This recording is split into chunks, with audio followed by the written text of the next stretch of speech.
কে বলি কেমন করে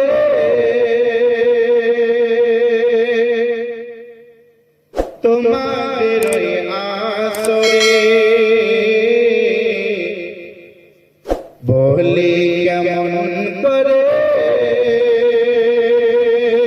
তোমাদের ওই আসরে বেরিয়ে ধরে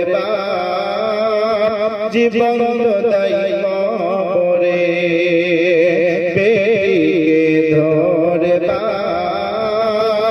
জীবন দাই কবরে। আল্লাহ করো না করো মিনতি তোমার দরে,